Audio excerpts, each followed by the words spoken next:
on fait moins les cons qu'avant, mais quand même, je crois qu'on a gardé quand même un esprit de déconneur, quoi.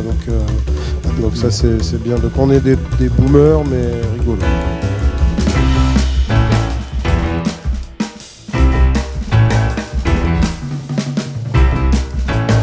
Merci beaucoup Benoît Delépine, Gustave Carverne pour ce joli film de période électorale. En même temps qui sort le 6 avril d'ailleurs, date à noter si vous voulez le conseiller à vos amis. Donc merci beaucoup d'être là. Merci à vous surtout.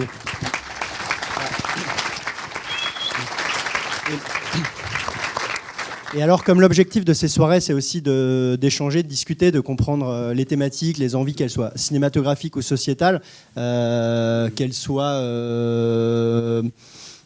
en fait parfois même anarchiques, en tout cas qu'elles aient envie de changer la société. On s'est dit que l'invité, pour pouvoir en discuter, échanger avec Benoît et Gustave ce soir, on a invité notre ami Ludo d'Osons Causer, voilà, qui a sa chaîne YouTube, qui a aussi un blog.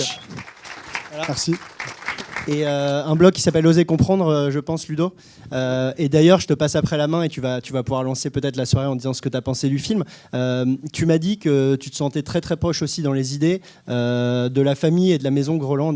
Est-ce que c'est une vérité ? Bonjour à toutes et à tous. Bonjour. J'ai été complètement biberonné à l'Esprit Canal et à Groland depuis tout petit. Mes vieux doivent être dans un des premiers rangs d'abonnés avant que ce soit les années 90, je pense, du coup, il y a longtemps. Et j'ai super le film. Pour moi, mon impression, c'est dans le film se joue un gros décalage générationnel. Il y a plusieurs moments où le mot boomer revient.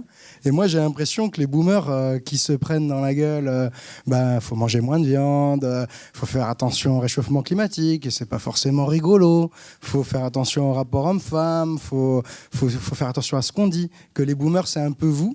Et c'est comme ça que j'ai vu le film. Je me suis peut-être projeté, j'ai imaginé mes pseudo-darons qui m'ont accompagné depuis tout petit se prendre les évolutions actuelles de notre pays.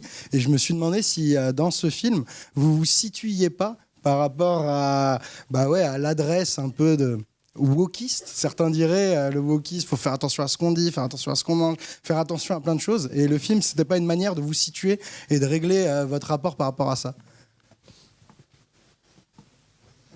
Non, mais forcément, en fait, comme on est censé quand même avoir une forme de sens de l'humour, donc on sait qu'on est des boomers, hein, de toute façon on n'y peut rien, hein, donc, mais ça ne nous empêche pas d'être perclus de doute avant d'être perclus de rhumatisme, hein.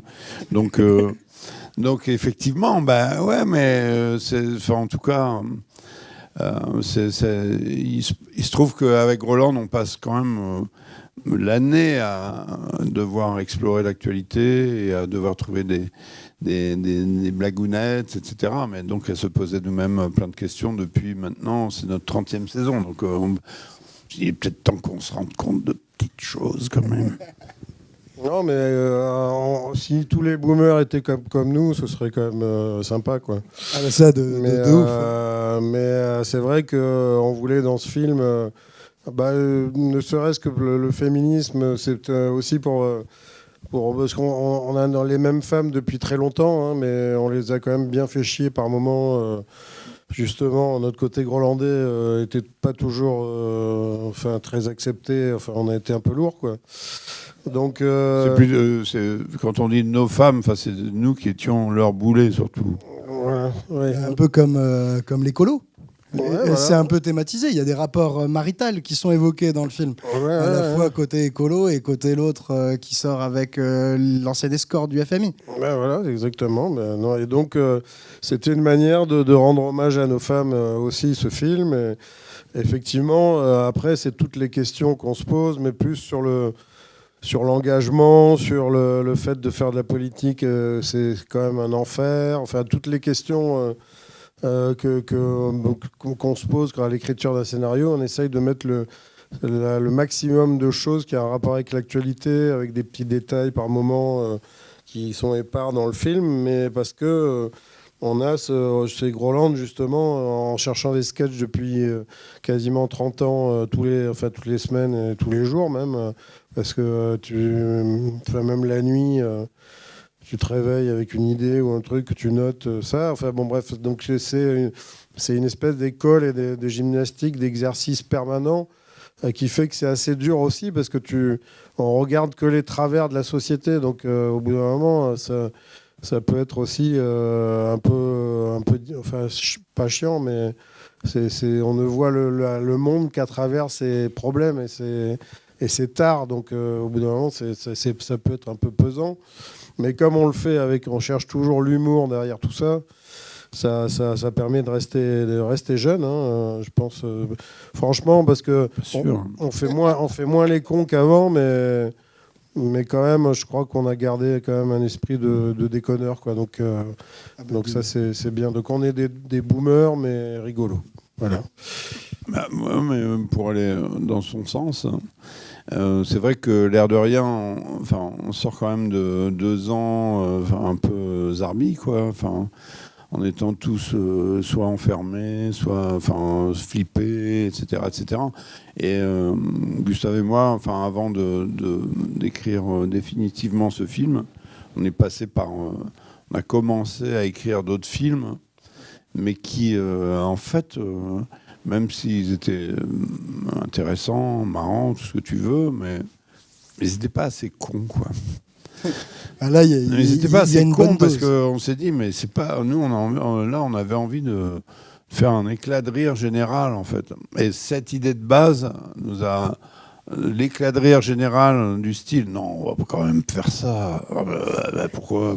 Enfin bon. Et puis tous les gens qui nous disaient non, etc. Bon, ça nous redonnait l'envie de le faire, quoi. Moi, j'ai une petite curiosité équine, parce que je vois bien que c'est complètement con de coller des gens entre la bite et l'arrêt des fesses et que ça va faire rire. Mais à quel moment vous êtes rendu compte qu'il fallait thématiser le pas et les apprendre à marcher dans un manège équin avec la chanvrière et expliquer ce que c'est un humain quadripède? C'est pas évident, on a découvert l'amble en même temps que l'écriture. Hein. Ça se voit. Mais en plus, franchement, c'était chouette d'avoir pu le faire en pleine nuit comme ça, avec. On n'avait pas les moyens d'avoir une grue, mais on avait quand même les moyens d'avoir un truc de déménagement. Donc on s'en est sorti comme ça. Ok. Du coup, là, j'aimerais demander votre avis sur la politique, parce que là, quand même, en même temps, on a le gauche-droite, on a la confrontation entre un maire écolo qui, honnêtement, de mon point de vue, a l'air du père. Toute la première scène d'introduction où il méprise sa secrétaire, où il a l'air complètement hors sol et il n'a pas l'air droit dans ses bottes. Et un manipulateur cynique, extrême centriste, dont nous savons les travers. Vous avez l'air de me poser dans le film que l'articulation de notre champ politique aujourd'hui, c'est la marche à 2 jambes entre ces 2 travers. Et où vous vous situez par rapport à ça? Vous pensez vraiment que De Gaulle a enculé Jaurès? Je veux dire, on en est où si on est grolandais par rapport au champ politique actuel? Non, mais sur le en même temps, on voit bien que Macron a détruit la gauche et la droite avec une certaine maestria, il faut bien le dire. Mais donc, effectivement, nous, cette idée, c'est une idée qu'on avait depuis un petit moment et qu'on a fait ressurgir. Mais en fait, pour nous, au départ, c'était un mec de droite, un mec de gauche. Et puis, on a quand même... On l'a plus droitisé, le mec de droite. Et on a basculé dans l'écologie pour le mec de gauche. On a essayé de coller un peu on a réactualisé les 2 personnages. Après, tu sais, quand tu fais une comédie, il faut être un peu caricatural, hein, forcément. Donc, c'est vrai que le rôle joué par Jonathan Cohen qui est passé d'un bord à l'autre sans aucune vergogne, évidemment, on exagère un peu le personnage. Mais par contre, celui de Vincent, je trouve que justement, lui, il croit à ce qu'il dit, mais c'est comme tous les mecs, les écologistes, c'est-à-dire que personne ne les écoute et on a du mal à se rendre compte des problèmes à venir. Et lui, il est là dans sa petite mairie avec tout le monde qui le prend pour un con, quoi, en gros. Mais parfois, je ne veux pas dire avec raison, parce que lui, il est très sincère, Mais c'est vrai que pour avoir une voiture électrique avec un autocollant non au nucléaire derrière, il faut quand même le faire, quoi. C'est vrai que le nucléaire, l'électricité est bien présent. D'ailleurs, pourquoi vous dites une barrette et pas une barre de batterie? Ce truc est scandé tout le temps. On a l'impression que pour vous, l'électricité, ça marche jamais. Il n'y a jamais de batterie, ça casse les couilles. Et du coup j'aimerais savoir si c'est évidemment voulu.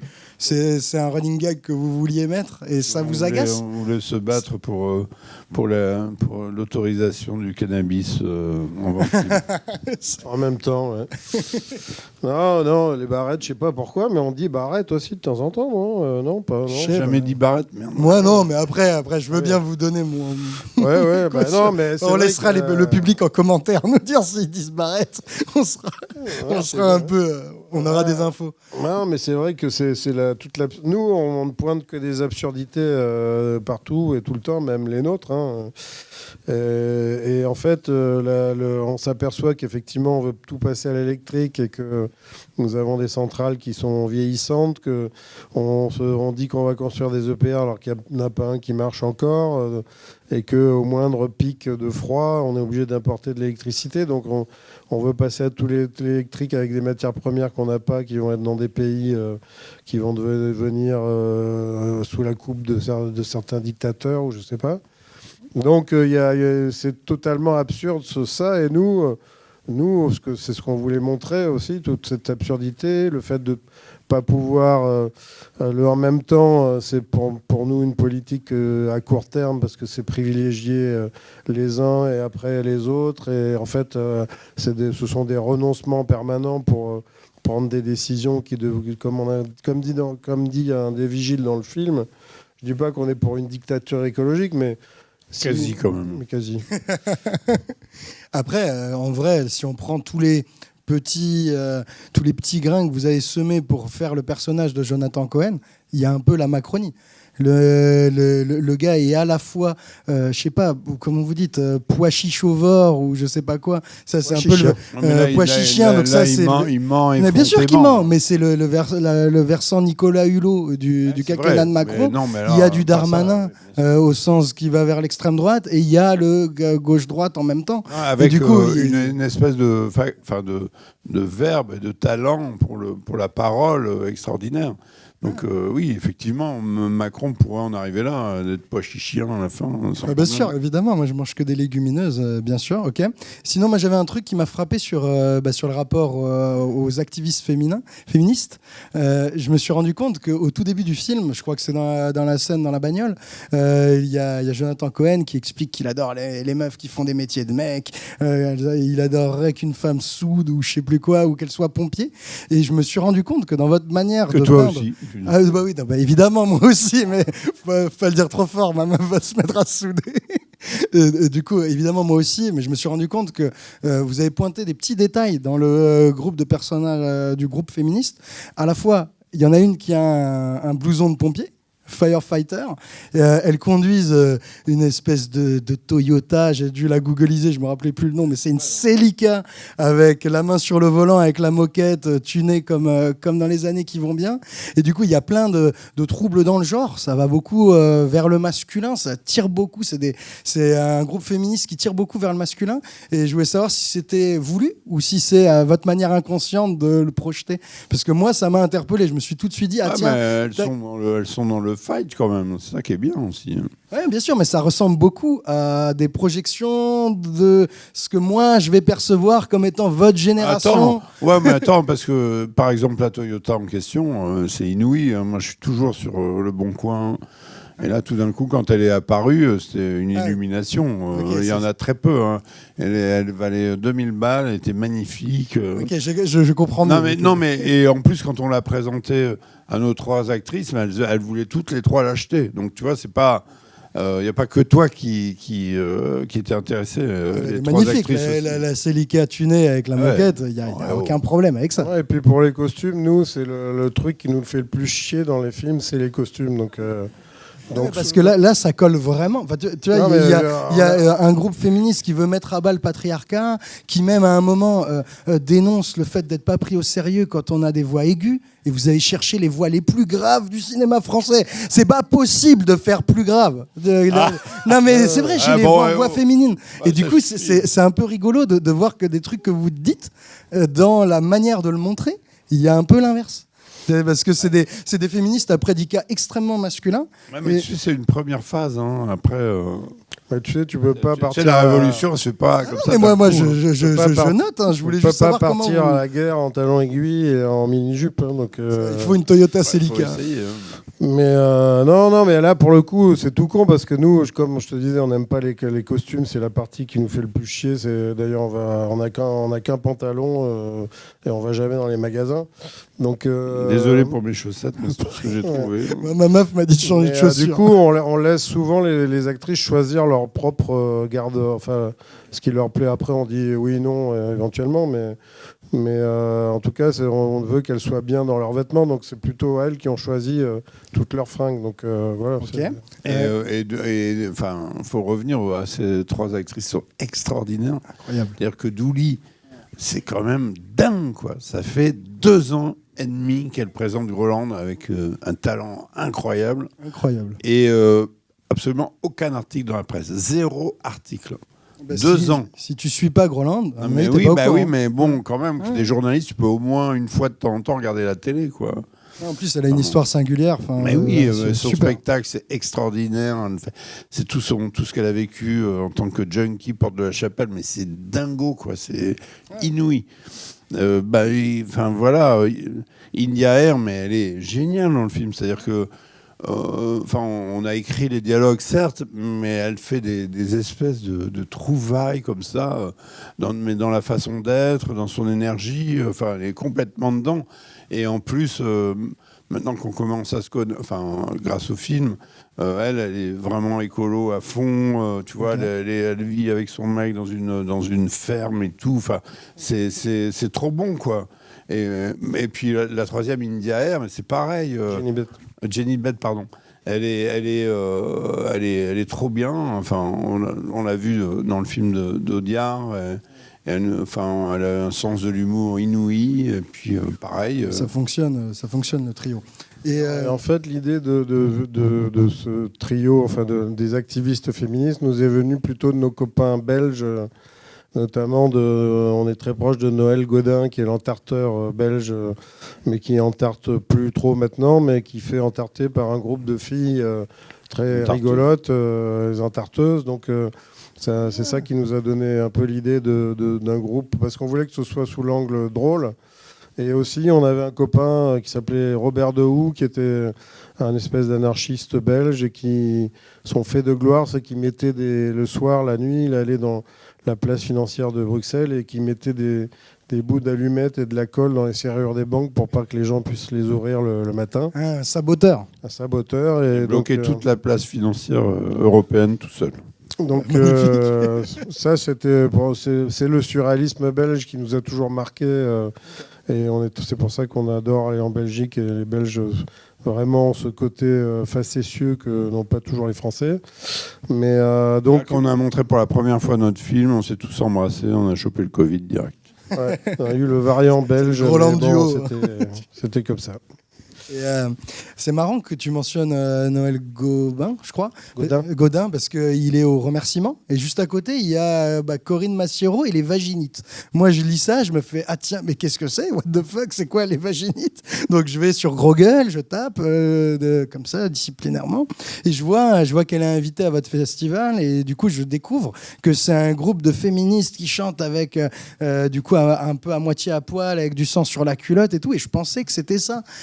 L'inspiration du côté féministe un peu punk, radical, très revendicative. Et du coup, non, j'apprends que c'était le nom d'après Noël Godin. C'est-à-dire que il est tout nouveau, hein, leur groupe. Hein.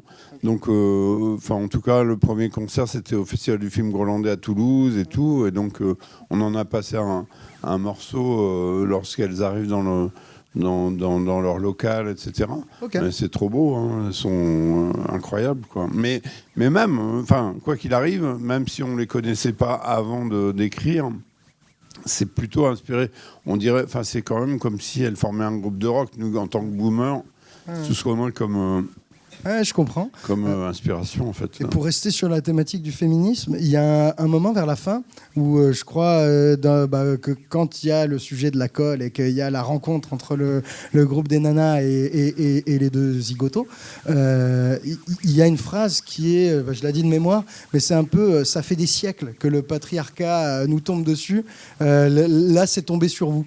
Et je me demandais, parce que moi j'ai déjà dit ça pour discuter de MeToo à, je sais pas, des darons ou des gens un peu loin qui disaient quand même les femmes elles abusent, elles vont trop loin, là on peut plus rien faire, n'importe quoi est un problème. Moi je leur disais, non.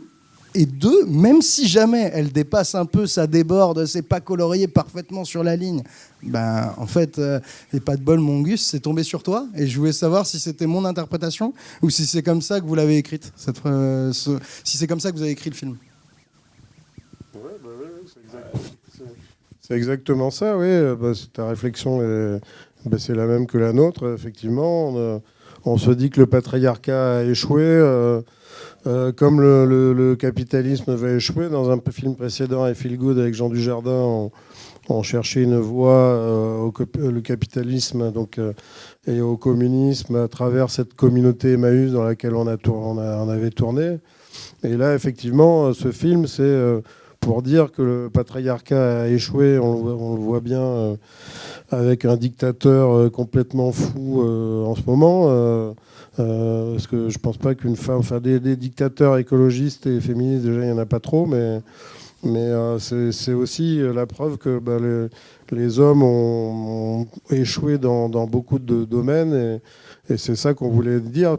Pour nous c'était hyper des thèmes, les 2 thèmes, parce que c'est notre 10e film, mais avec Benoît on s'est vraiment interrogé même d'arrêter le cinoche parce qu'on n'arrivait plus à trouver d'idées, on tournait un peu en rond, et quand on a trouvé l'idée des 2 mecs collés, on s'est dit... faut le faire. On s'est dit il faut le faire, mais aussi parler vraiment de l'écologie. C'est 2 thèmes qui nous tiennent vraiment à cœur sérieusement. Et on avait...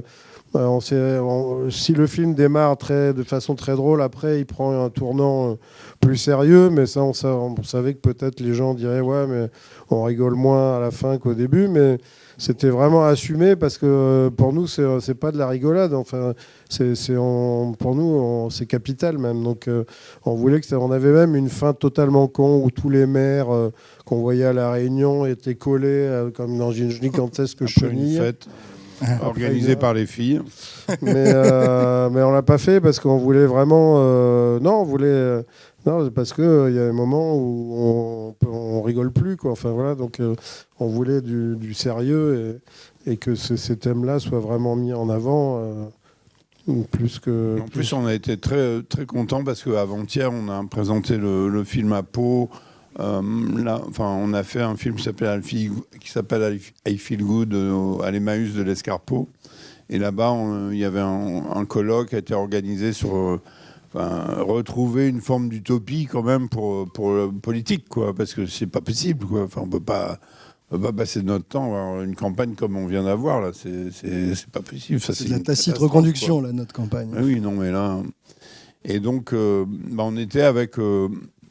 Sandrine Rousseau, c'est vraiment dommage qu'elle soit pas passée aux primaires.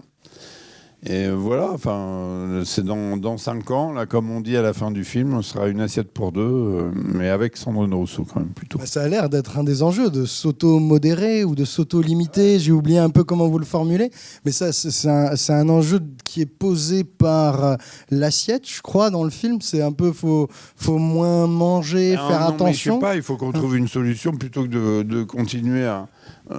Dès qu'on a un souci, nous, on veut trouver un nouveau progrès technologique pour encore plus consommer, encore plus...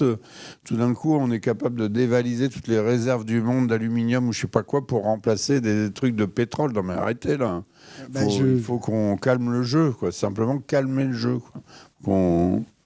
Que tout le monde... je comprends le jeu. D'un autre côté, le problème, c'est que maintenant, dès qu'on restreint le moindre chose, il y a des levées de boucliers qui sont, tu peux plus rien faire. C'est pour ça que les politiciens sont bloqués quelque part aussi, parce que la moindre décision qui est prise, il y a toujours un groupe qui va se lever avec Internet, ça va faire comme ça va s'embraser en 2 secondes. Et du coup, ils reviennent toujours sur leurs décisions, puisque ils ne veulent pas prendre le moindre risque, ce qu'on peut comprendre d'ailleurs, quelque part. Mais du coup, on arrive à de l'immobilisme ou des petites avancées ridicules par rapport justement aux périls qui s'annoncent. Et comme ces périls, notamment écologiques, ne sont pas visibles à part des catastrophes, mais qu'on oublie en 2 secondes et demie, donc on fait des politiques de petits pas totalement stupides, et donc on peut pas, et les gens ne veulent plus se restreindre. Tu peux lire le journal tous les jours. Là, je voyais par exemple à Nantes, il y a le maire, il s'est dit, il y avait des zones pavillonnaires, et lui, il s'est dit que tout le monde dit, enfin les gens qui s'occupent de ça, c'est qu'on peut plus, la maison particulière c'est bien, il y en a déjà, et qu'on peut pas avancer sur les terres, il y a déjà presque plus de terres. Il faut verticaliser la ville et arrêter de s'étendre. Verticaliser, mais faire des petits immeubles de 2 étages et tout. Et évidemment, tous les mecs qui avaient leur maison particulière dans le lotissement étaient fous de rage. Donc il y a des panneaux partout, non. Donc voilà, donc je suppose qu'il va reculer. Et du coup, voilà, on arrive à une espèce d'impasse à tous les niveaux qui fait peur, parce qu'on a l'impression qu'on va aller tranquillement dans un mur sans jamais prendre de vraies décisions, d'autant que comme c'est globalisé, la globalisation fait que à l'échelle d'un pays, les décisions sont pas toujours intéressantes, puisque tout se tient. Ok, donc je vois sur l'écologie, mais ça me paraît un peu rejoindre ce que dit à un moment François Damiens dans le film. Lui, du coup, il est restaurateur, il se prend dans la gueule plusieurs manifs, plusieurs problèmes de pouvoir d'achat, puis le confinement, et il dit, et je crois même qu'il mentionne votre espèce de running gag sur la machine à pain, parce que je crois que c'est dans plusieurs de vos films, et il mentionne que les gens viennent plus. Que les gens viennent plus, qu'il n'y a plus de convivialité, que les gens préfèrent rester dans leur précaré, et que le confinement a accentué ça. Enfin, moi, c'est comme ça que je l'ai décodé. Et je voulais savoir si vous connectez les deux. Le côté chacun dans son jardin. Là, on peut pas. On va commencer à vous ennuyer peut-être un peu, non, sinon, j'ai une question plus conne. Non, mais là, on peut parler là quand même. C'est-à-dire que on en avait parlé lors de notre dernier film. Effacer l'historique. Et du coup, pour les repérages, nous, on est passé un peu partout pour nos repérages. Et en fait, dans les pavillons en question, on passait de maison en maison, donc on peut en parler quand même. Tout le monde a une grande télé, écran plat de fou, un grand lit, en regardant des séries avec une pompe à bière, quoi. Donc comment veux-tu que les gens reviennent au cinéma et aillent dans les bars, quoi? Donc nous, les cinémas, je sais pas, mais les bars, c'est quand même très important. Je suis d'accord. Non, mais je veux dire, après, en termes purement écologiques, si on veut aller dans l'écologie, parce que c'est vrai qu'il y a un moment, il faudrait peut-être faire de l'écologie une vraie priorité. Donc là, si on décide que l'écologie, c'est la priorité absolue, on essaye justement de moins voyager, de moins consommer d'essence, de fuel, etc., même d'électricité d'ailleurs. Et il se trouve que l'être humain a un truc complètement fou, qui est en train de s'amenuiser, certes, qui s'appelle le cerveau, quoi. Et il se trouve qu'il suffit de discuter avec les proches et de rigoler et de s'amuser peut-être buvant un coup, en fumant un pétard, pour que tout d'un coup, en termes de bilan carbone, on est zéro, quoi, quasi, quoi. Donc l'imagination, c'est l'avenir. C'est-à-dire qu'on n'est pas obligé d'être les esclaves de l'imagination des autres. On peut continuer à affûter notre imagination, on peut continuer à avoir des idées d'histoire, on peut continuer à s'amuser, on peut, voilà, tu vois, c'est pas tout d'un coup une malédiction que d'être tout seul dans son lit en train de regarder des séries américaines où au bout du 2e épisode tu es sur ton téléphone parce que tu t'emmerdes. Voilà, donc voilà. Et puis plus on fait ça, moins on imagine et voilà, il faut repenser tout ça. Je comprends le point de vue. La problématique étant que repenser tout ça dans des schémas aujourd'hui qui sont purement mercantiles, il n'y a aucun argent à en espérer, quoi. Okay. C'est-à-dire que nous, par exemple, notre société de production s'appelle No Money Production. Notre seul but social, c'est de payer des coûts, quoi. Et d'acheter des Toyota Celica. Voilà. Oui. Non, parce que... Ouais, non, mais on a acheté une, de montrer dans un film, pourquoi pas, mais on a acheté une, c'est des galères de fous furieux. Ça, c'est vous qui savez. Et je me demandais, là, puisque tu es en train d'imaginer une société où on réfléchisse et où justement on compte sur les humains, le pouvoir de l'esprit, ça me fait penser à vos flics. C'est quoi ces flics-là qui lisent Lévi-Strauss et Harari tout en boutant hors de... Enfin, c'est quand même des flics, du coup, ils laissent en dehors de la porte la pauvre dame victime de violence. Du coup, d'où viennent ces flics municipaux? C'est quoi? Ça vient d'où dans votre tête? C'est un fantasme? Vous en avez rencontré des comme ça à Albi? D'où ils viennent? Non, c'est une astuce de scénario pour tu vois, pour aller à l'inverse de ce qu'on pense. C'est tout bête, mais à la fois, je pense que ce qu'on fait dire à ces flics-là, c'est tout le film résumé. Donc, effectivement, donc on parlait de la dictature écologique, mais donc c'est le contre-pied de que ce soit des vigiles qui parlent de ça. Mais c'est juste là une astuce de scénario. Mais je voudrais dire, parce que je sais pas combien de temps il reste, mais ce film, non, c'est important parce que ce film, on a eu du mal à le monter parce que sur une simple idée de deux mecs collés, et c'est pas, je trouve que c'est pas non plus un truc délirant. Donc c'est pour dire que la période est quand même, enfin ça devient compliqué. Je dis ça surtout par rapport à Fernando Arrabal qui est là parmi nous ce soir et dont on l'a rencontré par hasard dans un festival américain à Telluride, dans un truc hallucinant dans les montagnes rocheuses, un festival un peu spécial, un peu underground mais fait par des milliardaires, enfin bref, comme tous les trucs américains on va dire.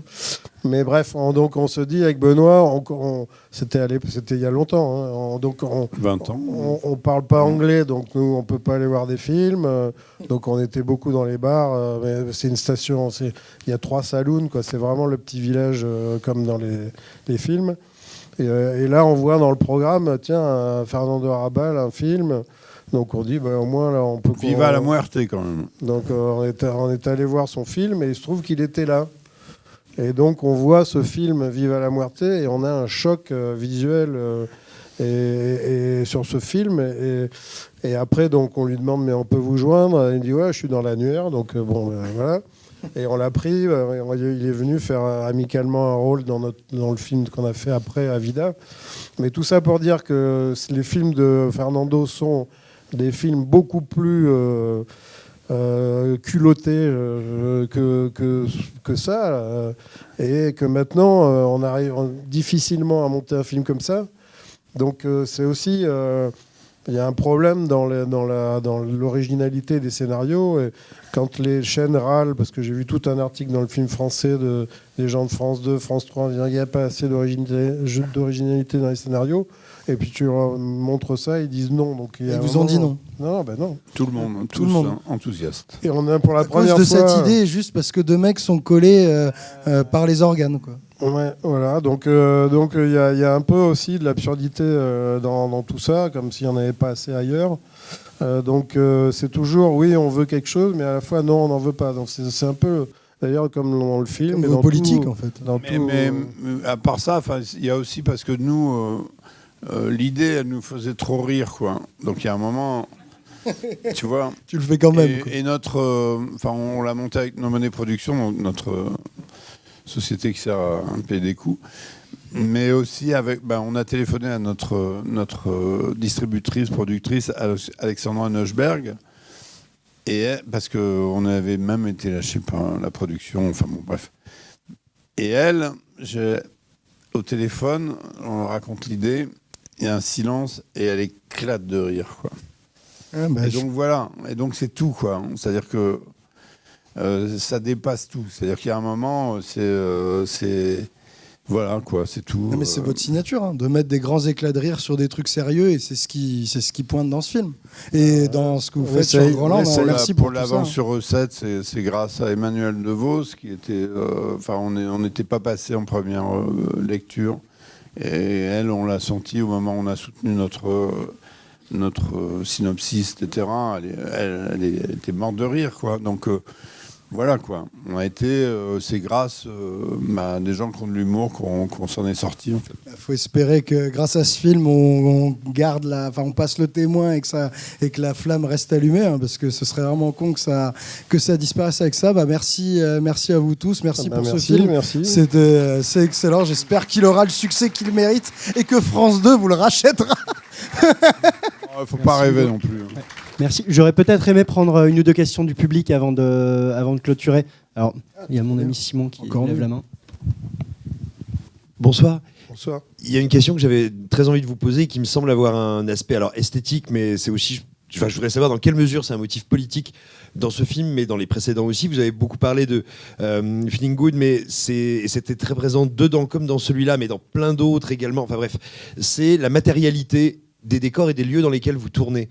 Parce qu'on en a plein des comédies françaises, il y en a pas mal des fois qui essayent de faire des remarques sur le politique, il y en a quelques-unes de rares qui sont de gauche, mais il y en a très peu, par exemple, où on voit des plans comme lorsque Cohen est en train de bouffer sa tête de veau, qu'il a ce pylône devant lui et que tout d'un coup, la réalité de ce décor a à la fois un rôle comique, mais en même temps nous montre qu'on est dans un décor a priori réel. Quand on voit les filles courir vers nous qui s'approchent de la caméra et qu'on a cet éclairage public qui prend une partie du cadre, etc. C'est-à-dire que les endroits dans lesquels vous tournez, les lieux existent vraiment, ils existent à travers les films, et j'ai l'impression quand même que ça dit quelque chose aussi de votre rapport à ce pays, à comment il existe, et c'est pas exactement une question, et j'avais envie de vous entendre là-dessus.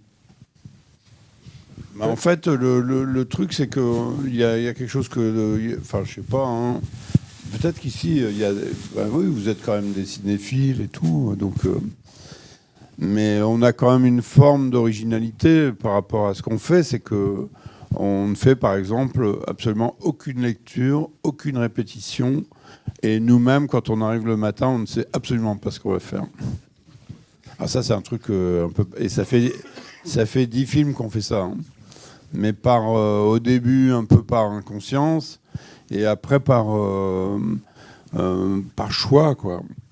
Il se trouve qu'on est deux, il se trouve qu'on sait que si l'un n'a pas l'idée, l'autre l'aura. Donc on se sécurise comme ça nous-mêmes, et puis on a bien choisi les gens qui sont là dans ce décor qu'on a choisi lui-même aussi. Et après, on fait confiance dans la vie, quoi. Par exemple, dans ce bar-là, en fait, on tombe sur le patron avec qui Gustave se serre dans les bras, etc. C'est le vrai patron du bar. Il a une humanité extraordinaire. C'est le début du tournage. Pour rigoler, parce qu'on sait que... Enfin...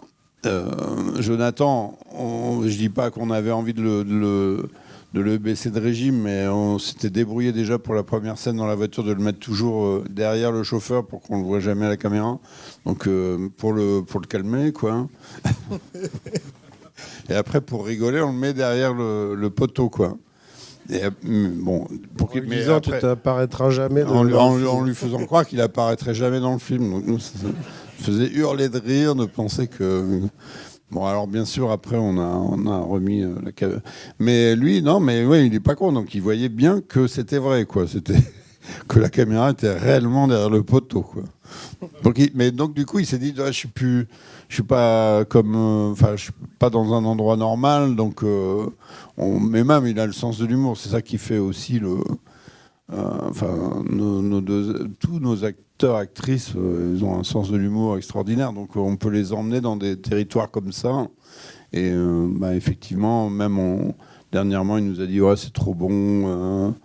Parce que l'air de rien, ça a l'air de... Mais on le voit de temps en temps son nez, l'arrière des cheveux, son plat, tout d'un coup, qui prend une importance dingue, parce que on voit que c'est vraiment une tête de veau, quoi. Et puis lui, il la mange vraiment, enfin, etc. Donc, tout d'un coup, ce plan devient intéressant, quoi. Mais par exemple, Blanche Gardin nous a toujours dit, parce qu'elle était très traqueuse dans le film Effacé l'historique, le film qu'elle en a fait avant, elle avait très peur, et le premier plan s'arrange toujours pour faire des plans sans dialogue, pour mettre en confiance tout le monde d'ailleurs. Mais elle devait descendre juste comme ça, il y avait une pente, et elle arrivait dans son lotissement, et on s'est dit, c'est un peu con, il faut trouver une idée. Donc on lui a dit, il y avait un tout petit arbre comme ça au milieu, on lui dit, tu descends, mais tu t'arrêtes à un moment et tu te grattes le dos sur l'arbre comme ça, comme un ours, quoi. Et le simple fait de lui avoir dit ça, elle nous a dit après, parce que nous on fait ça un peu pour déconner aussi, mais elle nous a dit, mais vous savez pas, ça m'a carrément libéré, quoi. Je me suis dit, je suis pas dans un film normal. Donc ça l'a complètement. Elle était en totale confiance après un truc comme ça. Donc c'est vrai que pour dire, on a très peu de plans dans nos films. Nous, on doit avoir, je sais pas, 150, 200 plans maximum. Un film américain, il doit y en avoir 35 000. Et donc, chaque plan, on essaye de trouver une idée intéressante. C'est notre seul boulot avec Benoît. C'est comme on veut pas faire de plan où il se passe rien, un mec qui rentre, qui ouvre la porte, qui s'assoit. Et nous, il faut toujours un truc, quoi. Donc, c'est ce qui donne le rythme aussi à des films qui sont, enfin, aux films qu'on fait, alors que c'est que des plans fixes. Donc, il faut trouver à chaque fois cette idée qu'on trouve pas toujours, hein, mais donc à chaque fois, on se pose la question de trouver le petit truc un peu absurde ou décalé, ou par un son, par n'importe quoi, mais qui va amener un petit supplément à la scène prévue à la base. Par exemple, on n'avait pas prévu de tourner quand ils téléphonent à leur femme la première fois, on s'est dit ouais, le dialogue est bien, mais il manque quelque chose. Et on s'est rappelé de cette idée des prix de l'essence qui change sans arrêt, parce que c'est ça, hein, suivant les géopolitiques, ça change. Et ben ça, c'est absurde, hein, mais donc on a déplacé toute l'équipe pour aller chercher une pompe à essence, enfin un truc, pour rajouter ce petit gag sur la droite, en plus de dialogue. Enfin voilà, donc c'est nous, c'est ça qui nous éclate d'ailleurs, hein, qui nous excite vraiment. C'est de faire ça comme de la cuisine minute, mais aussi... Mais ça peut être même des erreurs, quoi. Enfin, ça peut être, je ne sais pas, par exemple, la scène sécuritaire où il le plaque contre le capot. Bon, bah, tout était écrit. Sauf qu'on avait choisi, nous, une dame dans la rue pour jouer la passante avec le chien de quelqu'un d'autre, etc. Et c'était pas du tout trop préparé, du tout, quoi. Quand on parle de storyboard, on en était loin. Mais du coup, ça devient vachement plus marrant parce que elle sait pas qu'elle doit passer. Enfin, donc elle reste, quoi. Elle reste alors que c'est pas du tout prévu qu'elle reste. Normalement, on lui dit, bah, madame, vous passez avec votre chien, machin. Mais elle était là, mais qu'est-ce que je fais? Enfin. Ah, donc quand il s'énerve, c'est de l'impro total. Du coup, c'est vraiment Vincent qui s'énerve, quoi. Qui en a marre, qui dit, mais passez, allez-y, partez. Et c'est ça c'est un des trucs qui me fait hurler de rire. Mais partez. Bon, enfin voilà, même dans les maladresses, dans la réalité, ça peut tout d'un coup devenir quelque chose d'extraordinaire. C'est pas attendu, mais les spectateurs le sentent. Hein. Je me doute, par exemple, le message de prévention du flic, ça c'est purement Groland, c'est-à-dire c'est des gens, les Grolandais, c'est un peuple, c'est un lobby pas du tout puissant, mais qui existe. Et donc, il y a des artistes qui sont des artistes grolandais et qui fleurissent comme ça, un peu partout en France. Et donc, le groupe normalement, c'est un groupe, ce sont 2 gendarmes qui font des messages de prévention rigolos comme ça. Mais là, il y en a eu un qui a eu le Covid ce jour-là, donc il n'y en avait plus qu'un, quoi. C'est des vrais gendarmes? Non, quand même pas. Formidable. Et je les avais rencontrés dans un village, ils étaient extraordinaires, c'est génial, quoi. C'est ce qu'ils font, hein, c'est leur spectacle. Mais du coup, comme il n'était plus que tout seul, on l'a mis en haut du cadre et tout, avec les 3 filles qui regardent, quoi. Ça devient hallucinant. Mais dans le script, on n'avait pas mis les paroles de la chanson, on connaissait, mais on avait mis simplement que les 3 filles regardaient le spectacle après le dialogue qu'elles font toutes les 3. Donc, c'est trop bon parce que elles-mêmes regardent le spectacle et c'est leur propre réaction quand elles disent mais qu'est-ce qui vient de se passer? Mais c'est n'importe quoi. Et on l'a laissé, quoi, parce que c'est trop beau. Qu'est-ce que tu veux faire de plus beau que ça? Moi, c'est un de mes moments où j'ai éclaté de rire en regardant le film. On a aussi envie de vous écouter pendant des heures sur cette anecdote parce que c'est vraiment trop beau. On va quand même prendre une dernière question rapide au premier rang. Désolé pour le fond. Oui, il y a une scène quand même très spectaculaire. J'aimerais savoir comment vous avez réussi à la tourner. Thomas VDB, bonjour. Thomas VDB en vétérinaire et un cheval, les quatre fers en l'air, en train de chier en plus visiblement. C'est compliqué à tourner une scène aussi live que celle-là. Tu as remarqué ce détail que Oui. même moi je n'ai pas remarqué sur le tournage. Non, mais tout le monde a remarqué. Ouais, Tout le ouais, monde a mais, remarqué. on me l'a dit là dernièrement, j'ai dit mais j'avais même pas remarqué. Enfin, bon bref. Non, là c'est incroyable. Là c'est aussi un mec qui accepte de. Pour nous les vétérinaires c'était pas des gens rigolos, enfin spécialement. Mais là on est tombé sur un mec génial. Pendant le repérage. Pendant le repérage, qui nous a ouvert les portes de sa clinique du cheval. Il n'y en a pas, il y en a pas beaucoup, des spécialisés dans les chevaux. Et on a profité, on a attendu une opération d'un cheval pour filmer. Et effectivement, on ne savait pas que ça se passait comme ça, qu'on le prenait. Enfin, tout a été. On a halluciné en voyant ça. Pendant le repérage, on est tombé sur une opération et du coup, c'est un spectacle tellement hallucinant qu'on lui a dit est-ce que c'est possible de la refaire pendant le tournage, quoi. C'est vrai que le décor, c'est ça. Trouver un décor comme ça, c'est un bonheur pur parce que visuellement, c'est génial. C'est rarement vu. Le mec est sympa. Enfin voilà quoi. Et puis Thomas VDB, on le connaissait pas non plus, mais on adore ce mec. Et ça s'est bien passé, bien entendu. Mais c'est ça le bonheur des repérages. C'est ce que j'adore vraiment le plus moi dans les films, c'est que c'était pas prévu, que c'était pas une clinique vétérinaire au départ, c'était un truc de SPA ou je sais pas quoi. Et du coup, quand on tombe sur un endroit comme ça, quel bonheur, avec des mecs qui nous ouvrent les portes. Le lobby grolandais, toujours. Et le Monster Truck, c'est aussi le lobby grolandais? Le Monster Truck, on passe en voiture dans le bled et on voit un spectacle de Monster Truck. Et donc on se dit putain, entendu. La voiture de Damien, ça peut être que ça. Donc on a fait venir le mec, un espèce de dingue qui est venu exprès de je sais pas où avec son Monster Truck pour le foutre sur le parking du diner là. Et c'est une idée à la con, trouvée à la dernière minute, mais qui voilà. Le hasard a bon dos, si j'entends vos explications, il y en a beaucoup. C'est on a laissé faire les acteurs, on est tombé là-dessus, on a eu cette idée. Non, mais tout est écrit, mais l'histoire est écrite, tous les dialogues sont écrits. Il y a très peu il y a des petites choses, un mot de temps en temps. Mais par contre, il faut laisser sa chance aussi à la vie, quoi, à la réalité qui nous dépasse souvent. Je me rappellerai toujours d'un truc. Pour terminer, mais on avait Dupontel sur Avida et je me rappellerai toujours avec Benoît, on l'accompagne sur le tournage et à un moment donné on se tourne et puis on voit un espèce de pré avec et il dit bah tiens on va tourner là demain quoi. Il dit mais vous avez pas prévu de parce que lui c'est tout hyper carré, il n'y a rien qui dépasse et donc des fois on trouve les endroits de tournage la veille pour le lendemain, enfin à cette époque-là.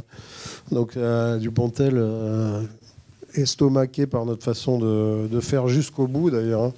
À chaque fois qu'il vient, il dit mais les gars, mais faites un gros plan, il nous supplie.